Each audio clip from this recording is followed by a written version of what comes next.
बहुत समय पहले की बात है। एक बंजारा और उसकी पत्नी कमाने के लिए अपने राज्य से दूसरे राज्य में जा रहे थे। जब वह दूसरे राज्य की सीमा में पहुंचे तो उन्हें रास्ते में कुछ डाकू मिल गए और उन डाकुओं ने उस बंजारे और उसकी पत्नी के पास जो कुछ भी था वह सब लूट लिया और इस तरह बंजारा और उसकी पत्नी को डाकुओं ने भिखारी बना दिया। इसके बाद डाकुओं का गिरोह वहां से चला गया, लेकिन बंजारा और उसकी पत्नी लुटने के बाद चिंता में पड़ गए और सोचने लगे कि आगे क्या किया जाए। एक अनजान शहर में दोनों का बुरा हाल हो गया, क्योंकि अनजान शहर में पैसा ही सब कुछ होता है। बंजारा अपनी पत्नी को लेकर अनजान शहर की तरफ बढ़ने लगा। उसे यह चिंता खाए जा रही थी कि अब मैं व्यापार करूं तो कैसे। वह इसी चिंता में चला ही जा रहा था कि उसे नगर के बाहर एक साधु की कुटिया दिखाई दी। वह बंजारा अपनी पत्नी को लेकर कुटिया की तरफ चल दिया। जब वह कुटिया के पास पहुंचा तो उसे वहां एक साधु मिले जो अपने शिष्यों को शिक्षा दे रहे थे। साधु को देखकर बंजारा सोचने लगा कि क्यों न साधु को अपनी समस्या बताऊं, शायद ये मेरी समस्या का कुछ समाधान कर दे। ऐसा विचार करके वह साधु महात्मा के पास पहुंच गया और बहुत ही विनम्र स्वर में उसने अपनी समस्या महात्मा जी को बताई और कहने लगा कि महाराज, डाकुओं ने हमारा सब कुछ लूट लिया। अब व्यापार करने के लिए हमारे पास कुछ भी नहीं बचा है। यदि आप किसी तरह मेरी पत्नी को किसी सेठ के पास गिरवी रखवा दे, मुझे कुछ पैसे दिलवा दे, तो आपकी बहुत बड़ी कृपा होगी। जब साधु ने बंजारे की बात सुनी तो साधु को उस बंजारे पर दया आ गई। साधु ने अपने परिचित सेठ के बारे में बताया और बंजारे को उस सेठ के पास भेज दिया।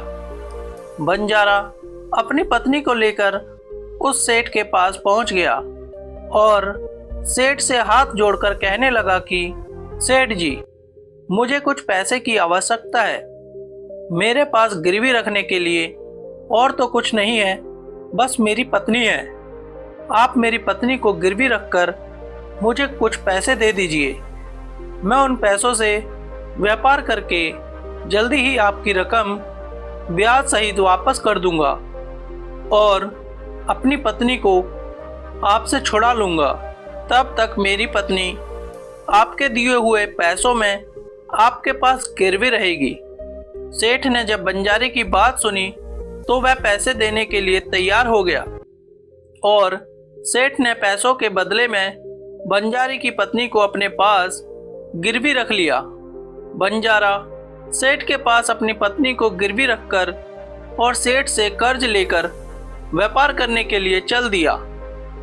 बंजारे ने उन रुपयों से प्याज के व्यापार शुरू कर दिया। वह सस्ते दामों में किसानों से प्याज को खरीदता और दूसरे जरूरतमंद लोगों को महंगे दामों में बेच देता था। इस प्रकार बंजारे ने उन पैसों से बहुत ही कम समय में बहुत सारा धन अर्जित कर लिया।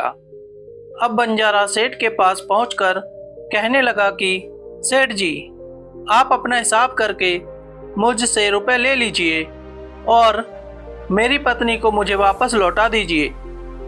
यह सुनकर सेठ ने कहा, भाई क्या बताऊं, आज से 2 महीने पहले की बात है कि तुम्हारी पत्नी अचानक बीमार पड़ गई और बीमारी के कारण तुम्हारी पत्नी की मृत्यु हो गई। मैंने तुम्हारी पत्नी का बहुत ही इलाज करवाया, अच्छे से अच्छे वैद्य को दिखवाया, लेकिन फिर भी मैं तुम्हारी पत्नी को बचा नहीं सका। बंजारे ने जब उस सेठ के मुंह से यह बात सुनी तो बहुत दुखी हो गया। फिर थोड़ा धीरज बांधकर सेठ से बोला, सेठ जी, जो होना था वह तो हो चुका है। शायद मेरे नसीब में ही ऐसा लिखा हुआ था। वह मेरे साथ रहती तब भी आयु पूरी होने से उसे मरना ही पड़ता। होनी को कौन टाल सकता है। फिर भी आप अपने पैसे मुझसे ले लीजिए ताकि मुझे इस बात का संतोष हो जाए कि मैंने अपना कर्ज चुका दिया है और अपनी पत्नी को गिरवी रखने के कलंक से खुद को बचा लिया है। बंजारे की बात सुनकर वह सेठ बोला, नहीं भाई, अब मैं तुमसे पैसे कैसे ले सकता हूँ जब मैं तुम्हारी अमानत ही तुम्हें नहीं लौटा सकता, तो अपना कर्ज वापस लेने का मुझे कोई हक नहीं है। बंजारे ने बार बार सेठ से अपना कर्ज वापस लेने का आग्रह किया, परंतु सेठ नहीं माना।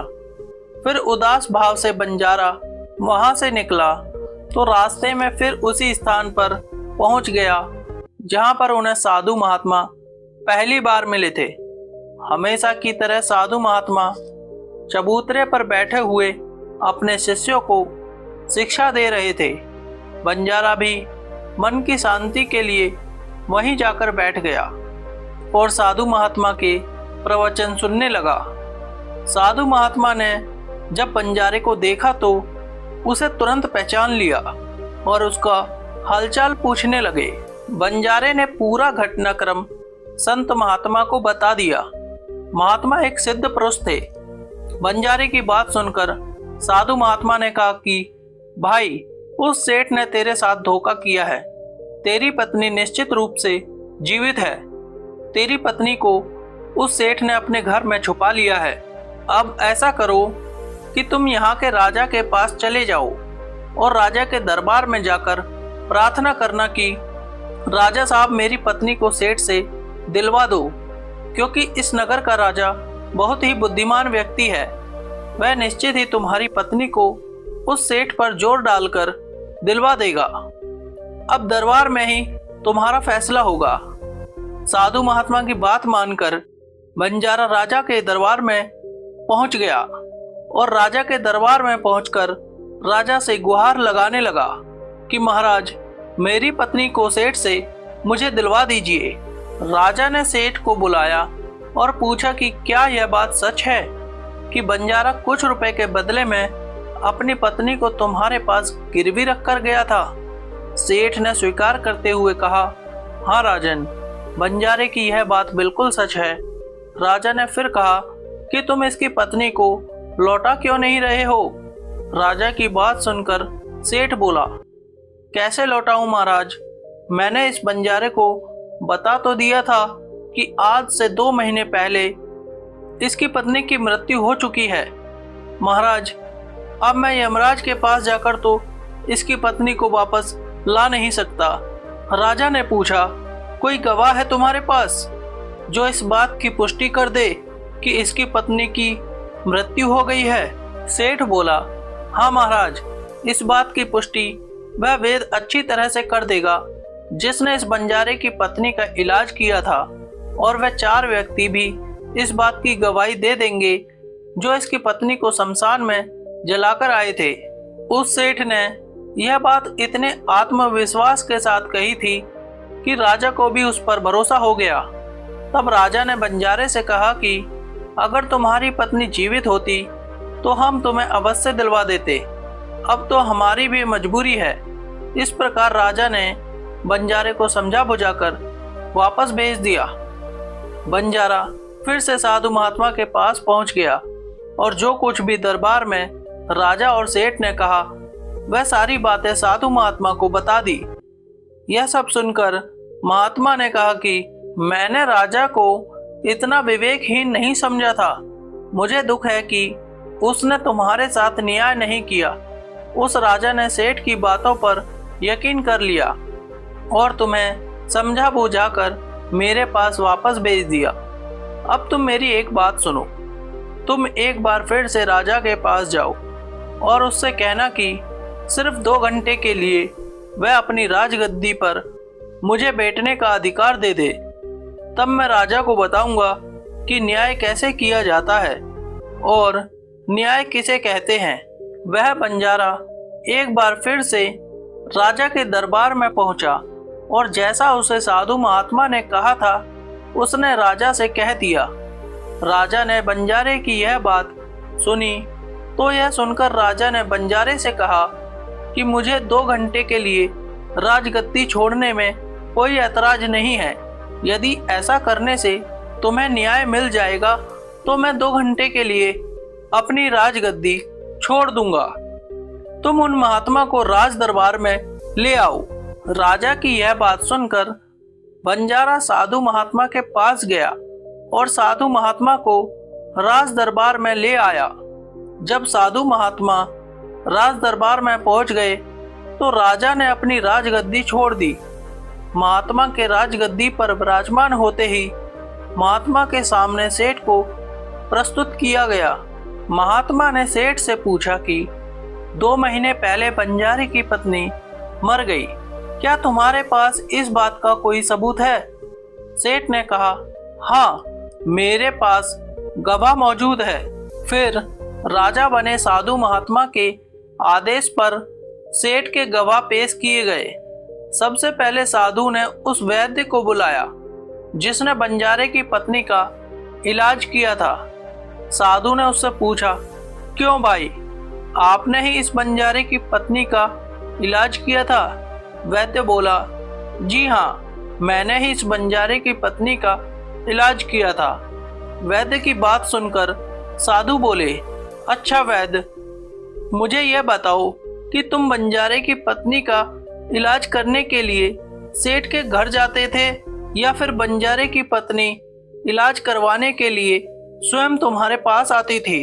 राजा बने साधु महात्मा की बात सुनकर वैद्य राजा से बोला, महाराज, सेठ जी मेरे पास स्वयं आकर दवा ले जाते थे। साधु बोला, यानी तुम विश्वास के साथ यह नहीं कह सकते कि वह दवा सेठ बंजारे की पत्नी के लिए ही ले जाता था या फिर किसी और के लिए ले जाता था? साधु की बात सुनकर वह वैद्य बोला, यह बात मैं यकीन के साथ नहीं कह सकता कि सेठ जी मुझसे किसके लिए दवाई ले जाते थे, लेकिन सेठ जी मुझसे दवाई जरूर ले जाया करते थे। वैद्य की बात सुनकर वह साधु बोला, इसका मतलब तो यही हुआ कि तुम मरीज को बिना देखे ही दवाइयाँ दे देते हो। यह तो बहुत ही गंभीर मामला है। तुम दवा के स्थान पर किसी को जहर भी तो दे सकते हो और हो सकता है कि तुम्हारे द्वारा दिए हुए जहर से इस बंजारे की पत्नी की मृत्यु हो गई। साधु की यह बात सुनकर वैद्य का चेहरा डर के मारे पीला पड़ने लगा और वह भरे स्वर में बोला, नहीं हुजूर, ऐसा हरगिज नहीं हो सकता। मैं अपनी किसी मरीज को दवा के बदले जहर क्यों दूंगा? इस तरह से तो मेरी सारी प्रतिष्ठा ही दांव पर लग जाएगी। वैद्य की बात सुनकर वह साधु महात्मा बोला, अब तो तुम ऐसा ही कहोगे।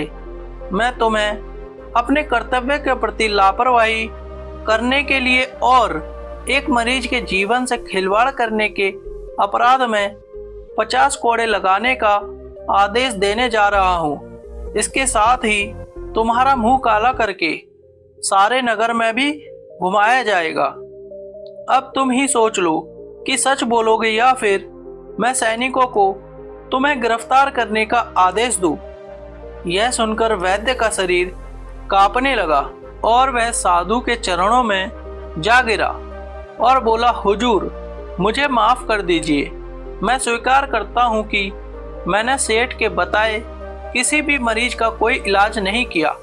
सेठ ने तो मुझे 1000 रुपए दिए थे और कहा था कि यदि गवाही की आवश्यकता पड़े तो ऐसा कहकर उसके पक्ष में गवाही दे दूं।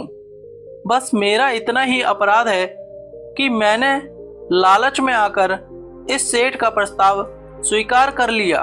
राजा बने साधु महात्मा ने कहा कि कुछ भी हो, आपने अपराध तो किया ही है, इसलिए मैं तुम्हें झूठी गवाही के इल्जाम में 10 कोड़े लगाने का आदेश देता हूँ। साधु महात्मा के आदेश का राजा के सैनिकों ने तुरंत ही पालन किया और सैनिकों ने तत्काल ही वैद्य को पकड़ लिया और भरे दरबार में उसे कोड़े लगाने लगे। पहला कोड़ा लगते ही वह जोर से चिल्ला पड़ा और कहने लगा, महाराज, मुझ पर रहम कीजिए, मैं मर जाऊंगा। हर कोड़े के साथ उसके गले से करुणामय आवाजें निकल रही थी। वैद्य के साथ ऐसा होते हुए देखकर सेठ के गवाह के तौर पर बुलाए गए उन चारों व्यक्तियों के कलेजे कांप गए, जिन्होंने बंजारे की पत्नी को शमशान ले जाकर जलाने की बात कही थी। अब बारी उन चारों गवाहों की आई। साधु महात्मा ने उनसे पूछा कि तुम लोगों का कहना है कि तुम चारों ने इस बंजारे की पत्नी का शव ले जाकर शमशान में उसे जलाकर आए थे। मुझे यह बताओ कि अंतिम संस्कार से पहले जब मृत शरीर को स्नान कराया जाता है, फिर उसे कफन में लपेटकर धरती पर रखा जाता है, स्नान के दौरान क्या तुमने उस स्त्री का मृत शरीर देखा था? यह सुनकर उस सेठ के चारों गवाह कहने लगे, नहीं हुजूर, उसका मृत शरीर तो हमने देखा ही नहीं था। जब सेठ जी ने अर्थी तैयार कर ली थी, उसके बाद ही हम उसे शमशान में ले गए और उसे जला आए थे। उन चारों की बात सुनकर वह साधु महात्मा बोले कि तुमने ये जानना भी उचित नहीं समझा कि उस अर्थी में कोई मृत मनुष्य लेटा है या कोई जीवित व्यक्ति? कहीं ऐसा तो नहीं किसी जहरीले पदार्थ से बेहोश कोई व्यक्ति उस अर्थी में लेटा हो और तुम उसे शमशान में ले जाकर जलाकर आ गए? यह तो एक बहुत ही गंभीर अपराध है। इसके लिए तुम लोगों को मृत्यु दंड की सजा भी दी जा सकती है। वह चारों गवाह वैद्य की पिटाई देखकर पहले से ही भयभीत थे। जब उन्होंने साधु महात्मा के मुख से मृत्यु दंड की बात सुनी तो उन सभी के हाथ पांव मानो बिल्कुल ही ठंडे पड़ गए। जैसे ही साधु महात्मा ने सेठ की तरफ देखा तो सेठ का चेहरा घबरा कर डर के वजह से काला पड़ गया। साधु ने सेठ से कहा, सेठ जी, तुम्हारे पांचों गवाहों की तो पहले ही हवा निकल गई है। अब तुम बताओ कि किसी की इच्छा के विपरीत किसी की पत्नी को जबरदस्ती घर में रखने के अपराध में तुम कौन सी सजा पाना पसंद करोगे? साधु महात्मा की बात सुनकर सेठ का चेहरा एकदम से सफेद पड़ गया। उसके मुख से कोई शब्द बाहर नहीं निकल सके। साधु बने राजा ने कहा कि इससे पहले कि मैं तुम्हें 10 साल के कठोर कारावास की सजा दे दूं, अभी भी समय है कि तुम इस बंजारे की पत्नी को दरबार में हाजिर करो। राजा के डर से सेठ ने तुरंत अपने सेवकों को घर भेजकर बंजारे की पत्नी को दरबार में प्रस्तुत कर दिया। साधु ने बंजारे को उसकी पत्नी सौंप दी और सेठ के षड्यंत्र रचने और झूठी गवाही देने के अपराध में 6 महीने के कैद की सजा सुना दी। उन चारों गवाहों को 100 कोड़े मारने की सजा दे दी, जिन्होंने बंजारे की पत्नी का शव शमशान में ले जाने की झूठी गवाही दी थी। यह देखकर राजा चकित रह गया और साधु के सामने हाथ जोड़कर बोला, महात्मा जी, आप धन्य हैं। आपने मुझे सिखा दिया कि न्याय कैसे किया जाता है।